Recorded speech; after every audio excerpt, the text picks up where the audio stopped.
Baik teman-teman, selamat datang kembali. Pada kesempatan kali ini saya akan membahas analisa saham atau rekomendasi saham untuk periode minggu ini tanggal 24 Oktober sampai dengan tanggal 28 Oktober 2022. Jadi seperti biasanya untuk satu video saya akan bahas 6 saham. Ada beberapa video yang saya sudah buat. Nanti playlistnya ada di video deskripsi bawah ini ya. Jadi Anda bisa nonton video yang lainnya juga. Tinggal klik playlistnya. Jadi saya mulai langsung. Pertama adalah untuk saham Astra International atau ASI. Jadi untuk ASI ini area buy on weakness-nya untuk mingguannya saya sudah gambarkan ada 3, 6925, 6450 dan 6000 ya. Jadi terakhir kan dia sebelumnya kalau kita perhatikan 2 minggu sebelumnya dia turun di bawahnya 6450 penutupannya, dan minggu lalu dia sudah ditutup di atas 6450. Jadi itu adalah kesempatan untuk buy ya. Saya sudah sebutkan juga area buy weakness-nya itu artinya kalau dia turun kemudian kalau dia sudah berhasil ditutup di atasnya, itulah kesempatan untuk buy. Jadi untuk buy ASI ini masih belum terlambat.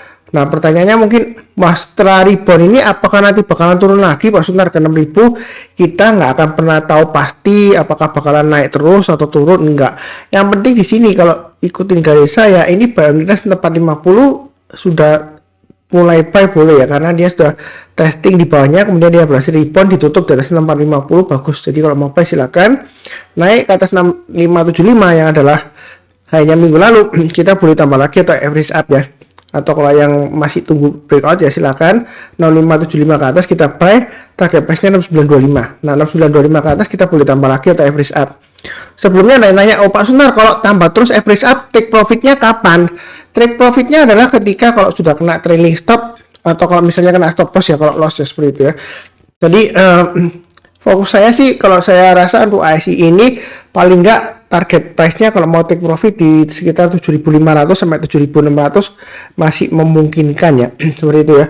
Maka nanti koreksi lagi ya kita nggak akan pernah tahu pasti. Yang sudah punya pasang aja trailing stopnya atau stop loss-nya di 6.300 dan maksimum di 6.200 ya. Jadi kalau dia turun lagi di 6.200 karena boleh jual dulu semuanya. Karena kalau di bawah 6.200 dia akan kecenderungan testing lagi area 6.000, itu area buy and weakness berikutnya lagi. Nah kemudian dari daily chart-nya di sini kalau kita perhatikan ini sudah saya gambarkan ada dua area untuk buy and weakness. Memang garisnya itu berbeda antara mingguan dan daily, garis-garisnya berbeda. Nah di sini saya gambarkan buy and weakness ada dua yang di bawah 6450 dan 6250. 6250 rebound sudah tercapai ya. Jadi harusnya yang ikutin saya 6250 ke atas buy, 6450 ke atas boleh tambah lagi atau average up. Nah di sini memang jangka pendeknya MA20-nya masih mengarah ke atas, tapi dia sudah memotong ya, walaupun penutupannya pas kurang lebih di area MA20-nya. Nah ini masih ada kesempatan untuk buy kalau yang mau buy ya. Buy-nya bertahap aja, naik ke atas 6575 tambah lagi atau average up, naik ke atas 6800 tambah lagi. Intinya di sini tinggal ikutin garis-garis yang sudah saya berikan ya. Kalau naik kita boleh tambah lagi atau average up, tapi kalau turun jangan di average down. Pasang trailing stop atau stop loss sesuai dengan garis acuan yang saya sudah berikan. Kalau lebih cukup. Berikutnya untuk Telkom. Telkom sudah saya bahas juga. Jadi area untuk buy weakness di sini saya sebutkan 4250 sampai dengan 4400 ya. Jadi rebound ke atas 4250 kita boleh buy, atau kalau masih mau tunggu ya tunggu aja naik ke atas 4400 barusan kita buy. Naik ke atas 4550 kita tambah lagi atau average up, target price-nya di 4700 sampai dengan high-nya di sini ini di area 4850. Memang saya gambarkan sebelumnya targetnya di 5000 tapi belum tercapai ya, ekornya panjang dia turun. Tapi di sini paling tidak kalau dia berhasil naik ke atas 4400 target price-nya 4700 sampai 4800 ya paling enggak ya, atau 4770 harusnya masih bisa tercapai ya, seperti itu ya. Jadi kalau mau buy boleh aja atau tunggu sekalian breakout ke atas 4400. Itu dari weekly-nya untuk Telkom seperti itu. Nah kalau dari daily chart-nya kita perhatikan di sini area buy on weakness sudah saya gambarkan di 4300. Sedikit berbeda memang ya dengan weekly-nya, tapi jangan bingung Anda bisa pakai weekly atau daily. Banyak yang suka daily-nya sih ya, seperti itu ya. Kalau di sini mau buy boleh, banyak bertahap naik ke atasnya 4400 ya. Hanya hari Jumat minggu lalu 21 Oktober dia di 4390. Jadi kalau minggu ini dia naik ke atas 4390, 4400 ke atas lah hitungannya ya. Kita boleh buy yang belum punya, atau kalau mau tambah lagi average up silakan. Pasang stop loss-nya kita bisa bagi dua, 4300 dan 4200. Kalau turun di bawah 4200 Anda bisa tunggu di area 4000, itu untuk Telkom. Nah target price terdekatnya di 4500 dan 4650. berikutnya lagi 480 dan 5.000. Sebenarnya untuk Telkom ini sampai dengan tahun depan ya kan harusnya dia masih bisa ke 5.000 selama dia masih bertahan di atasnya 4.200 ya. Kurang lebih seperti itu untuk Telkom. Oke, berikutnya untuk Pegas. Pegas juga lumayan sering saya bahas. Ini target 1880 sudah tercapai ya. Jadi yang ikuti saya harusnya buy on weakness ini sudah saya gambarkan 1745. Apakah ini bakalan bisa naik lagi? Kalau yang mau buy, yang belum punya ya, naik ke atas 1880 silakan buy. Kemudian hanya minggu lalu kan di 1900. Jadi kalau mau tambah lagi naik ke atas 1900 buy. Target terdekatnya di sini kurang lebih di sini resistennya 1990. Nah, yang menariknya untuk Pegas ini kalau dia berhasil breakout ke atas 1990 ya, 2000 ke atas dia masih bisa ke 2150 dan bahkan 2460 masih memungkinkan ya. Jadi bahasanya Pegas ini masih cukup menarik. Kalau kita perhatikan sebelumnya di sini dari bawah, kemudian dia naik ya, koreksi beberapa minggu ya, turun, kemudian dia berhasil breakout lagi, dia selalu higher high. Jadi ini targetnya paling nggak 2150 masih bisa tercapai. Mau buy sekarang boleh, atau kalau misalnya mau tunggu buy weakness ya tunggu aja di 1745. Tapi kalau nggak dikasih kita buy high sell higher ya, seperti itu ya. Ini weekly-nya. Kalau untuk daily chart-nya kalau kita perhatikan masih tetap menguji resistance 1900. Minggu ini dia breakout ke atas 1900, boleh buy yang mau buy, atau mau tambah lagi silakan. Target price-nya tetap sama 2000 dan 2100. Target price itu bukan berarti jual ya. Jadi kalau dia berhasil breakout tambah lagi boleh ya, karena dia uptrend-nya masih bagus ya. Seperti itu ya. Memang kecenderungan sekarang trennya sideways, tapi sideways-nya itu dia di jalur uptrend-nya. Kalau misalnya Anda takut ya tunggu aja buy on weakness-nya di 1800 atau 1745. Buy on weakness itu artinya kalau dia koreksi turun di bawahnya, kita belinya kalau sudah berhasil rebound atau mantul ya. Kalau belum rebound ya jangan buy. Ini seperti itu ya. Ini 1800 atau 1745 ya. Harusnya sudah buy. Yang ngikutin saya 1745 sudah buy. Naik ke atas 1800 juga saya sebutkan yang boleh tambah lagi atau average up. Nah, kalau nggak dikasih kita buy high sell higher. Naik ke atas 1900 buy. Nah, Pak Sunar naik jangan-jangan seperti ini, dia naik breakout terus turun lagi. Ya kita jangan terlalu kaku. Kalau sebelumnya dia gagal, belum tentu kali ini gagal. Tapi belum tentu juga 100% pasti berhasil, enggak. Yang penting selalu pasang trailing stop dan stop loss-nya. Ya, cukup ya. Oke, berikutnya untuk Arto. Jadi untuk Arto masih belum buy sebelumnya ya. Karena dia downtrendnya masih kuat. Mungkin ada bilang, oh Pak Sunar, minggu lalu candlenya hijau loh, volumenya tinggi. Ya, tapi kan masih belum aman. Jadi kalau mau amannya memang tunggu paling tidak 6.600 ke atas atau 7425 lah ya. Paling cepat memang 6.600 ya. Itu garisan dari weekly chart-nya seperti itu. Jadi kalau masih di bawahnya 6.600 untuk Arto itu masih resiko ya.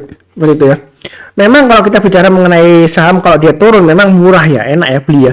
Tapi kita jangan lupa ya kan, kalau kita belinya terlalu bawah, apalagi kalau dia lagi downtrend, itu resikonya makin tinggi. Kita tunggu banyak ke atas, di atas, karena untuk konfirmasi itu kata kuncinya ya.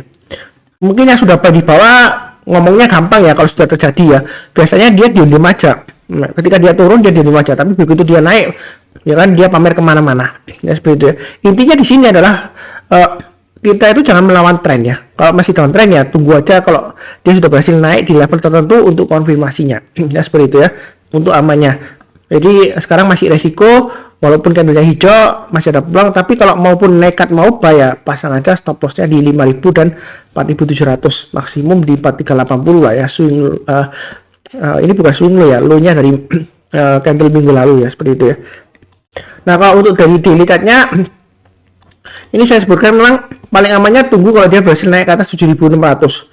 Tapi kalau Anda mau curi start ya paling nggak 6.600. Kalaupun nekat ya tunggu di 5.800. Ya seperti itu ya. Tapi ternyata gagal pas naik ke panjang ke atas ya, karena kan masih resiko selama dia masih di bawahnya 7.600, dia masih cenderung downtrend. Ini MA20-nya masih mengarah ke bawah ya. Candlenya masih di bawahnya MA20-nya. Jadi jangan terlalu agresif ya. Seperti itu ya. Jadi downtrendnya masih cukup kuat. Kita belinya bertahap aja. Kalau naik kita tambah lagi atau average up, tapi kalau turun jangan di average down. Jadi sekarang kalau mau buy masih resiko. Curi start paling awal banget cepet-cepet dari 5.800 ke atas ya, seperti itu ya. Nah ternyata kalau turun Mas Sunar ya, tadi saya sudah sebutkan ya, selama di bawahnya 6.600 atau 7.600 kalau mau amannya ya, itu dia masih resiko turunnya, seperti itu ya. Kurang lebih cukup untuk Arto. Oke, berikutnya untuk emiten Tower. Nah Tower bagaimana Pak Sunar? Kalau kita perhatikan untuk weekly chart-nya, ini dia akan menguji 1170 ya. Jadi kalau dalam minggu ini dia berhasil naik ke atas 1170, di sana kesempatan kita untuk buy ya. Saya kasih panahnya di sini. Atau kalau mau tunggu buy weakness, tunggu di area 1085 ya. Tadi yang sudah saya berikan di sini. Jadi dia kalau koreksi di bawah 1085, dia berhasil rebound mantul ke atas, di sana kesempatan kita untuk buy.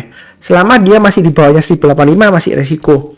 Jadi hati-hati, tapi terakhir 1140 ini sebenarnya masih cukup menarik kalau mau buy ya. Pasang stop lossnya di 1085 dan 1050-an ya. Maksimum stop lossnya di 1000 ya, maksimum banget gitu ya. Nah, kalau mau buy tambah lagi tunggu breakout ke atas 1170 atau 1225. Itu dari weekly chartnya. Nah, kalau untuk dari daily chartnya, maaf ya kalau yang merasa Pak Sunar ngomongnya cepet banget gitu ya, mungkin playback setting videonya diperlambat ke 0,75 kali ya, seperti itu ya. Memang saya buru-buru karena ngejar waktu juga, banyak yang harus saya kerjakan juga.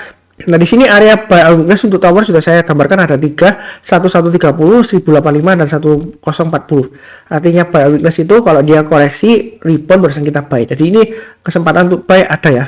Buy-nya bertahap aja, naik ke atas 1170 kita tambah lagi untuk average up, naik ke atas 1225 tambah lagi target price-nya di 1300. Itu untuk emiten tower. Buy-nya bertahap aja, jangan terlalu banyak. Kenapa? Karena MA20-nya masih mengarah ke bawah, walaupun nggak terlalu tajam ke bawah ya, tapi masih ke bawah arahnya. Candle-nya masih di banyak MA20-nya. Jadi belinya bertahap aja, nyantai aja. Kalau naik kita tambah lagi untuk average up, tapi kalau turun jangan di average down ya. Kalau habis seperti itu cukup ya. Oke, berikutnya tuh Ace Hardware, Aces ini masih tertekan ya Ace Hardware ya. Kenapa saya bahas? Jadi yang saya bahas bukan berarti buy, enggak, karena ada yang tanyakan juga, ada yang berpikiran wah ini sudah turun dalam nih, sudah saatnya buy. Belum ya.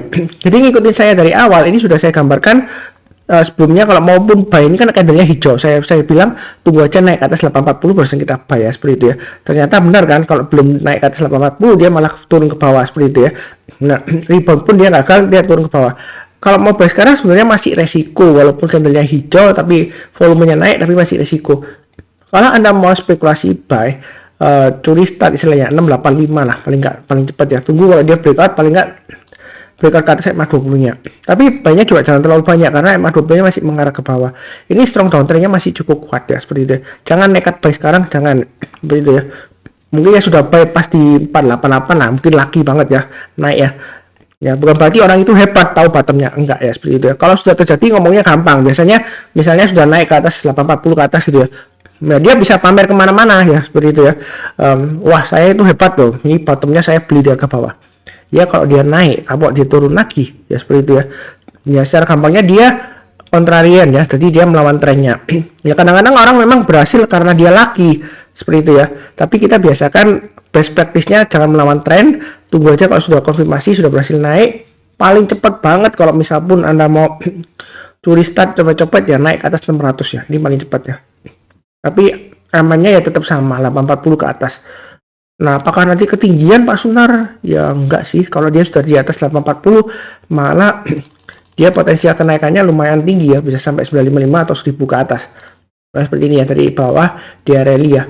Paling tidak banget ya ini tunggu di atasnya 685 atau 600 lah ya kalau mau coba-coba ya. Sekarang masih resiko lah seperti itu ya. Kurang lebih sih cukup ya untuk saham-saham yang sudah saya bahas. Satu video 6 saham, jadi ada beberapa video yang sudah saya bahas. Untuk playlistnya akan saya berikan di video deskripsi di bawah ini ya, silahkan cek. Oh ya, ini saya lupa lihatkan kalau weekly-nya. Ini saya gambar garisnya aja 650 ya, dari swing di sini, kemudian di sini untuk resistennya 805, kurang lebih seperti itu ya. Jadi kalau dari weekly-nya sih paling amannya tunggu kalau naik ke atas 650 ya. Sedikit berbeda dengan yang daily-nya tadi. Daily-nya kan sekitar 600 paling cepat ya, atau 685 di atasnya lagi ya. Jadi kurang lebih sih seperti itu ya. Untuk Ace Hardware ini masih cenderung strong downtrend, walaupun terakhir dia rebound tapi belum aman lah seperti itu ya. Kita tunggu agak ke atas saja. Enggak ketinggian kok. Ini trennya masih turun ya, seperti itu ya. Kurang lebih cukup. Seperti biasanya saya doakan selalu semuanya selalu sehat, damai dan sejahtera selalu. Amin. Tetap semangat. Terima kasih banyak. Sekian.